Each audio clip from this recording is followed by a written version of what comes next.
e as reformas passam a ser lideradas pelo FMI. E eu nunca me esqueço, eu cheguei na Guiné-Bissau no sábado, final de tarde. Estava chovendo um pouco, e aí eu andando pelas ruas, aí eu, assim, do alto do avião eu já pensava, olhava para baixo e dizia assim, mas olha, parece a Amazônia, aqueles rios sinuosos, muito verde. Aí descia aquela garoa, depois a gente entrou em várias avenidas que eram assim, túneis de mangueiras. Eu disse, olha, você é feliz nesse lugar. Estou em casa, chuva, mangueira, tudo assim muito parecido, o nosso clima da Amazônia. Aí eu disse, beleza. Aí domingo me convidaram para ir num lugar. Segunda-feira eu me apresentei no Unicef. E aí o representante que estava substituto disse, temos um compromisso. Aí eu disse, pois não, temos uma audiência com o FMI. Aí eu pensei, que os meus companheiros vão dizer se souberem que eu atravessei o Atlântico para vir conversar com o FMI.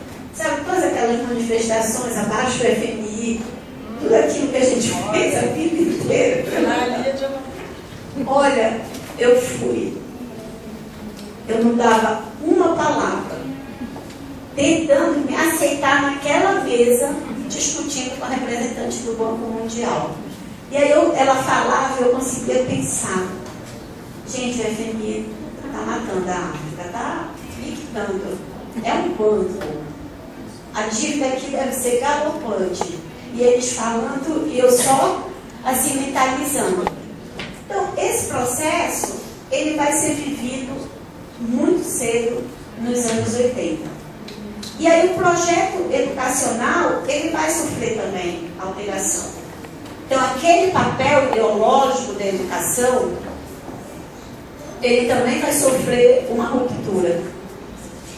E aí assume um perfil de educação, né, mais ocidentalizado. A questão da língua. As línguas segundas passam também a ser línguas oficiais. Isso é um problema crítico. O ano passado eu estava em Moçambique, fui lá na oficina.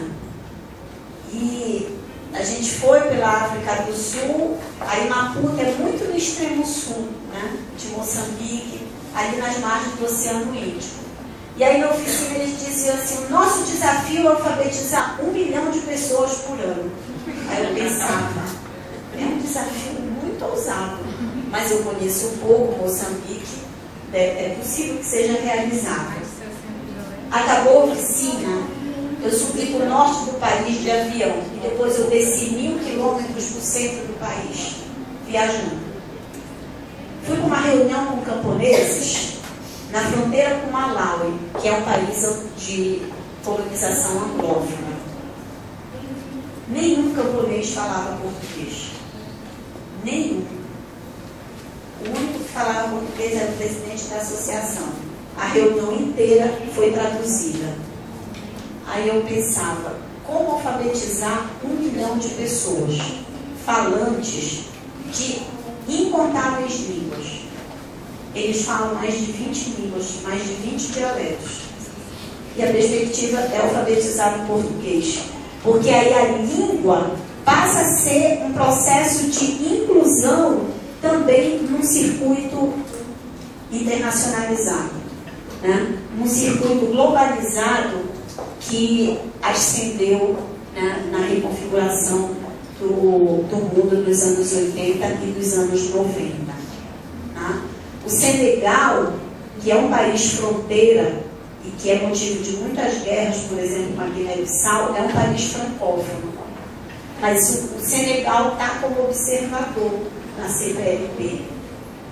E a França, que tem um grande processo de expansão e dominação no mundo também, tem uma presença marcante para que o francês seja a língua terceira, onde o português é a língua segunda. E eles financiam ostensivamente ações educacionais. Então, eles financiam, por exemplo, programas de avaliação do sistema educacional. Imagine um Sahel na África. Lá tem o PASEC. Como que com sistemas educacionais em construção, a Guiné-Bissau, a primeira LDB do país, vai fazer 2 anos ainda. Países que não têm marcos regulatórios das suas políticas. E esse é exatamente um dos problemas na educação de jovens e adultos. Aí a EJA, ela é, mesmo ela sendo reconhecida como tendo centralidade para o desenvolvimento dos países, mas ela é um dos principais segmentos afetados pela falta de marcos regulatórios. Tá? Então, isso é uma questão importante de ser considerada. Isso a gente pode passar. O foco da EJA é o foco da educação e aprendizagem de jovens e adultos. E aí uma coisa importante, que o sentido de jovens e adultos ele não é o mesmo, não existe uma definição homogênea, existe uma variação muito grande nessas conceituações. Se a gente considerar a definição da FAO, a FAO considera jovem entre 10 a 32 anos. Muitos países africanos consideram jovem de 18 a 35 anos. Nós, no Brasil, temos um marco de 15 a 29. A definição internacional da Unesco, reconhecendo toda a diversidade cultural, a definição internacional da Unesco é de 15 a 24 anos. Por que os países africanos consideram jovens até os 35 anos? Pela necessidade de formar, de qualificar para promover a autonomia dos sujeitos. E isso é um processo mais lento e mais tardio em boa parte desses países. Então, o foco da educação e aprendizagem de jovens e adultos consiste em responder tanto aos interesses de aprendizagem do indivíduo, quanto às necessidades de aprendizagem coletiva das pessoas que vivem nas diversas comunidades. Quais os avanços reconhecidos? O apoio da comunidade internacional, de governos, doadores e entidades da sociedade civil. Qual dos avanços na política de EJA nesses países? O financiamento internacional, as parcerias. O que a Madá foi fazer em São Tomé e Príncipe? Alfabetização solidária. Então, muitos programas que são muito familiarizados, muito familiares para nós, eles chegaram do outro lado do Atlântico. Então, o AlfaSol está lá, o Proformação formou professores, o Brasil Alfabetizado chega. Muitos dos nossos programas são exatamente os programas que estão na África. Agora, hoje, do ponto de vista da educação de jovens e adultos, quem exerce uma grande influência na África é Cuba. Como sim, eu posso. Contextualizado e tudo, a Embaixada de Cuba tem uma presença muito forte. O que é reconhecido como avanço e como desafio? A necessidade da qualidade da provisão dos recursos, a necessidade de reestruturação dos currículos, de promoção de políticas inovadoras, a questão de gênero, que tem um impacto na liderança e na capacidade de tomada de decisão pelas mulheres, o combate ao HIV-Sida, as tecnologias de informação e comunicação, a questão da educação aberta e à distância, que está presente em vários países, resguardada as especificidades de problema de energia, de problema de conexão e tantas coisas, a inovação na validação da aprendizagem e o reconhecimento do saber e habilidades obtidas pelo processo de educação não formal. Estruturas nacionais de qualificação. A questão de certificação de competências, hoje, tem um impacto muito grande nas políticas de EJA nos países africanos. Como um instrumento promotor e de aceleração também do processo de escolarização dessas pessoas. Aí a questão da estrutura. Tem uma questão que eu sei que vocês discutiram e enfatizaram muito na webconferência e que é muito marcante na África, que é a ausência de políticas intersetoriais. Né?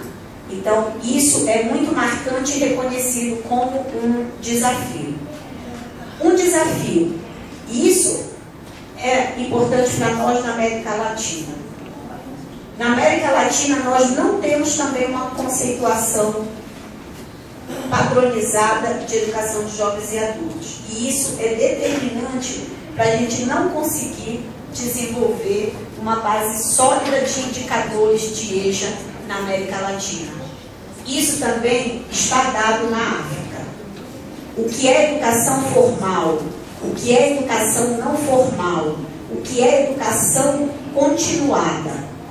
Esses conceitos, eles não são conceitos unívocos.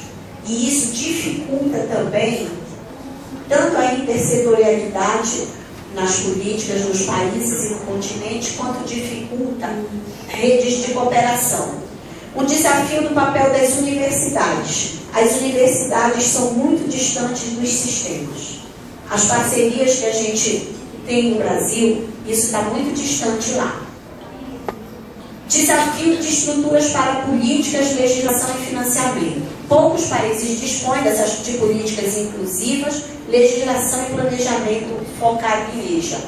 As ações, por meio de programas, por meio de projetos, por ações descontínuas, que nós historicamente combatemos no Brasil, isso ainda é muito frequente, sobretudo por conta da dependência internacional. A fragilização dos vínculos de educação formal e não formal, a impossibilidade da intersetorialidade e a educação entendida como gasto e não como investimento, que a gente também, isso nos é familiar de alguma forma. Um outro desafio, e eu vou finalizar nesse slide, a questão da língua, da alfabetização, da aprendizagem, dos ambientes de alfabetização e a mídia. Qual o papel das línguas maternas, que muitas vezes não são línguas, né, que tenham produção, por exemplo, material didático, está no português, não está no crioulo, por exemplo. Que o crioulo é uma língua de unidade nacional em Cabo Verde, como é uma língua de unidade nacional na Guiné-Bissau. Aí ele não tem uma gramática estruturada. Aí vem o português como língua segunda. Agora, como o português dialoga com as línguas maternas e como é que esses processos podem ser processos emancipadores e não processos aniquiladores de culturas, de práticas sociais. Esse é um desafio estruturante. A ausência de políticas de valorização das línguas maternas, e aí a mídia também exerce muita influência. Né? Eu lembro que uma das vezes que eu estava na Guiné, estava passando um clone. Aí eu pensava, um clone num país, desculpa, não era o clone, era aquela que passou no Marrocos. Era o clone, mas eu falei, Antonelli é o clone, né? Aí, estava na Guiné, estava passando o clone, 45% da população é muçulmana. Eu disse assim, a Jade vai ser execrada nesse país. Né? Então, a televisão também exerce muita influência. E do ponto de vista da sociedade civil, as línguas maternas, elas são entendidas como um fator de sustentabilidade nos países. Então, a sociedade civil, ela também resiste a processos formativos, inclusive na EJA, que possa implicar num aculturamento e numa desvalorização da identidade, da diversidade e da questão da língua. Como eu quero cumprir o tempo, eu vou parar aqui, a gente tem tempo para o debate, eu propus que ao invés de a gente fazer grupo, a gente pudesse ficar na roda, e aí no debate eu posso recorrer ao uso de mais alguns slides.